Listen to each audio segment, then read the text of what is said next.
Hello everyone and welcome to yet another Meerkat Monday. Look at my Starlight Kid mask and I can barely see under here because the glasses. I need the glasses here and they make the things pop out. But you know what? We're gonna do it anyway. So without further ado, let's go!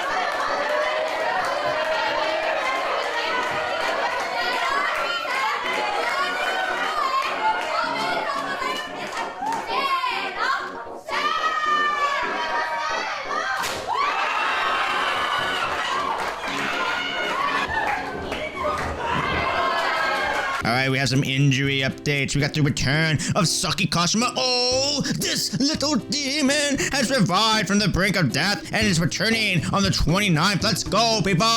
Yeah! And I didn't see it when I made last week's Meerkat Monday, but now I have a Yuka Sakazaki's TJPW graduation was just uploaded by Wrestle Universe, and you should watch it, but it's always sad to see someone leave a promotion, especially one that they love and is beloved as well, you know?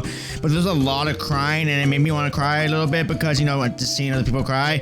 But I'm not a long-time TJPW viewer like a lot of people who watch this probably are, so it didn't hit me nearly as hard as I'm sure it hit like other people who have been watching TJPW for a very long time. Yuka Sakazaki is one of their pillars and probably one of their main characters, absolutely for sure, and it's gonna be a big loss for them. So good luck in AEW, Yuka Sakazaki. Like seriously, you're gonna need it.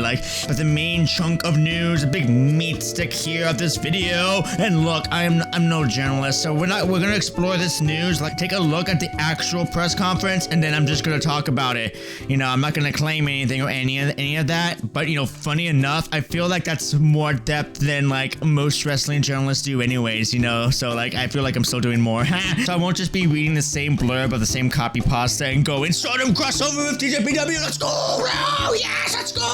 Whoa! If right now you're all like Meerkat, are you having an aneurysm? What if I am? What if I am? What are you gonna do about it? What are you gonna do about it? I'm wearing a Starlight Kid mask. What do you think? Do you think I'm losing my mind? I'm not losing my mind. I'm wearing a Starlight Kid mask. You're losing your mind. But if you're lost, New Japan Pro Wrestling has announced the organization of 9 different... Hold on. Fuck this. God dang it. Ugh. But if you're lost, then, you know, New Japan Pro Wrestling announced the organization of 9 different pro wrestling companies in Japan, forming the United Pro Wrestling Group, a new industry group, you know. So people immediately heard that and went, fuck! I know it's exciting, but the press release reveals far more exciting news than just crossovers. You know, it's far more exciting for the future of wrestling. So let's read the actual news release here. Let's go. So it says here, New Japan Pro Wrestling today announces that it is one of the 9 organizations that will constitute United Japan Pro Wrestling, a new industry group representing professional wrestling in Japan. And then we have a bunch of the usual speak here. But the main important part here is, and the thing that people are taking the most out of, is that the formation of the group will be marked by an event on May 6, 2024 in Nippon Budokan under the banner of United Japan Pro Wrestling. It doesn't mean wrestling event, it doesn't mean... We don't know what it means. So, activities, governmental communication and requests, basically, strengthening connections to other industries and sectors, and sharing resources and practices. That's another thing that people are taking away from that. You know, the sharing resources can mean a lot, but it also just means sharing data.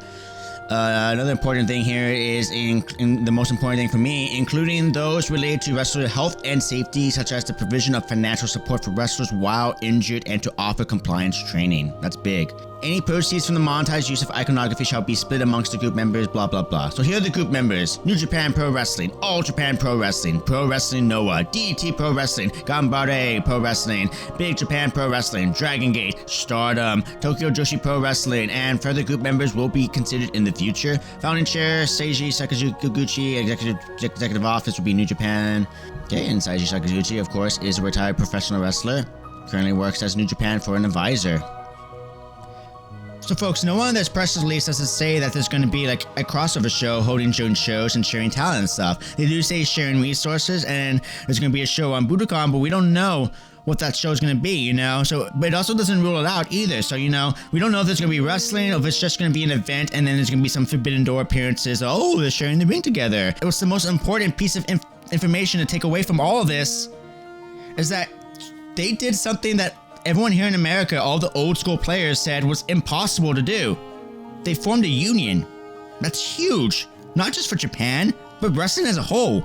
This means a collective social group helping each other grow by sharing resources while maintaining individuality and competition amongst each other to provide the best. If this means a collab show in the future, you know, who wouldn't want that? I definitely want that, you know, like a lot of people want that. It's gonna be great for the business. We want that. But I'm not gonna sit here snuffing copium, hoping that happens and knowing that's gonna happen and booking a dream card between them all, you know, but they never once said that. So until they say something like that's gonna happen, then I'll get excited. In the meantime, I'm just gonna wear this. I think we all know what the real Forbidden Door is. And that's Starlight Kid and Mei Suruga in Choco Pro Wrestling. Make it happen, Rossi. Make it happen! Make it happen! Bye!